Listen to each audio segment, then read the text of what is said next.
Hello every one.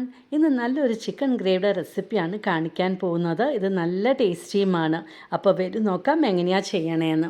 അപ്പോൾ ഞാൻ 2 tomato എടുത്തിട്ടുണ്ട്, ഒരു 12 കാഷ്യൂ എടുത്തിട്ടുണ്ട്, പിന്നെ മല്ലിയില ഒരു പിടി എടുത്തിട്ടുണ്ട്. ഇത് നന്നായിട്ട് അങ്ങോട്ട് അരച്ച് പേസ്റ്റാക്കി മാറ്റി വയ്ക്കാം. ചിക്കൻ കഴുകി വൃത്തിയാക്കിയിട്ടുണ്ട്. ഇതിലേക്കൊരു 1/4 ടീസ്പൂൺ ടേമറിക് പൗഡർ, ഒരു 1/2 ടീസ്പൂൺ നമ്മുടെ ചില്ലി പൗഡർ, പിന്നെ ഒരു 1 ടീസ്പൂൺ ജിഞ്ചർ ഗാർലിക് പേസ്റ്റ്, പിന്നെ തൈര് ഒരു 3 സ്പൂണാണ് ഞാൻ എടുക്കുന്നത്. ഇപ്പോൾ ഈ സ്പൂണിൻ്റെ മെഷർമെൻറ്റിലാണ് ഞാൻ 3 സ്പൂൺ എടുത്തിരിക്കുന്നത്. പിന്നെ ഉപ്പും കുറച്ച് ആഡ് ചെയ്തിട്ടുണ്ട്, അത് കാണിക്കാൻ വിട്ടുപോയതാണ്. നന്നായിട്ട് മിക്സ് ചെയ്ത് നമുക്ക് മാരിനേഷന് വെക്കാം. ഒരു 30 മിനിറ്റ്സ് മാറ്റി വയ്ക്കാം. ക്ലോസ് ചെയ്ത് മാറ്റി വയ്ക്കാം. ഇനിയിപ്പോൾ ഒരു കടായി എടുത്തു, അതിലേക്ക് എണ്ണ ഒഴിച്ച് കൊടുത്തിട്ടുണ്ട്. ഒരു 1 ടീസ്പൂൺ ഫെനൽ സീഡ്സ്, പെരുംജീരകമാണ് ആഡ് ചെയ്ത് കൊടുത്തിരിക്കുന്നത്. അത് മൂത്ത് വരുമ്പോൾ ഒരു സവാള ഇങ്ങനെ ചോപ്പ് ചെയ്തത് ആഡ് ചെയ്ത് കൊടുക്കാം. എന്നിട്ട് നന്നായിട്ടൊന്ന് വഴറ്റി കൊടുക്കണം. അപ്പോൾ സവാള നമുക്ക് നന്നായിട്ടൊന്ന് വഴറ്റിയെടുക്കാം. ഇനി ഇതിലേക്ക് ഒരു 1 teaspoon ginger garlic paste already നമ്മൾ മാരിനേഷനിലും ആഡ് ചെയ്തിട്ടുണ്ട്, ഇപ്പോൾ ഇവിടെയും ആഡ് ചെയ്യുകയാണ്.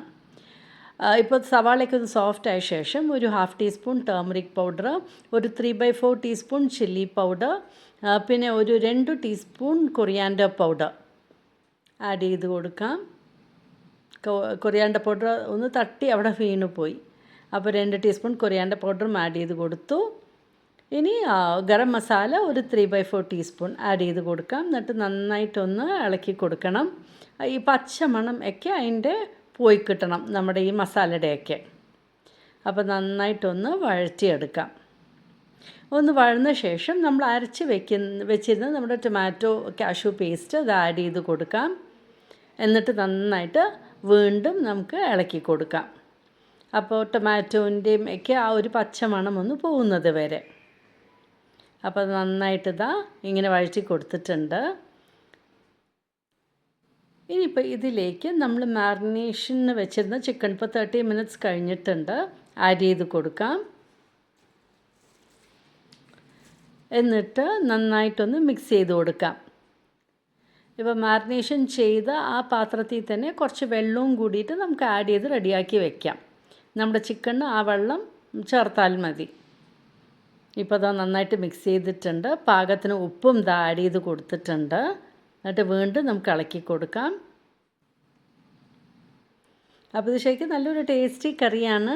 അധികം മസാലയുടെ ടേസ്റ്റ് ഒന്നുമില്ല, പക്ഷേ ഒരു ടേസ്റ്റി കറി. അപ്പോൾ അത് നന്നായിട്ട് ഇളക്കി കൊടുത്തിട്ടുണ്ട്. ഇനിയിപ്പോൾ നമുക്ക് വെള്ളം ആഡ് ചെയ്ത് കൊടുക്കാം. നമ്മൾ ആ മാരിനേറ്റ് ചെയ്ത ആ പാത്രത്തിൽ തന്നെ കുറച്ച് വെള്ളം ആഡ് ചെയ്ത് എടുക്കുകയാണ്.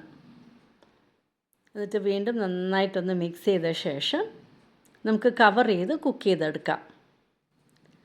ഇത് ചപ്പാത്തിയുടെ കൂടെ, ദോശയുടെ കൂടെ, അപ്പത്തിൻ്റെ കൂടെയൊക്കെ കഴിക്കാൻ പറ്റിയ നല്ല ഒരു കറിയാണ്. ഇനിയിപ്പോൾ അടച്ചതാ കുക്ക് ചെയ്തെടുക്കാം. ഇടയ്ക്ക് ഇൻ ബിറ്റ്വീൻ ഇങ്ങനെ സ്റ്റർ ചെയ്ത് കൊടുക്കുന്നുണ്ട്.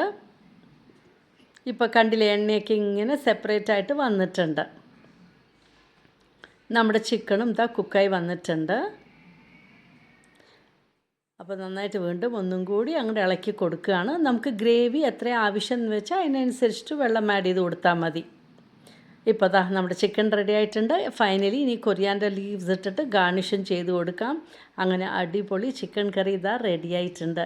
ഇതുപോലെ നിങ്ങളൊന്ന് ട്രൈ ചെയ്ത് നോക്കൂ, നിങ്ങൾക്കും എന്തായാലും ഇഷ്ടമാകും. Thank you for watching my YouTube channel.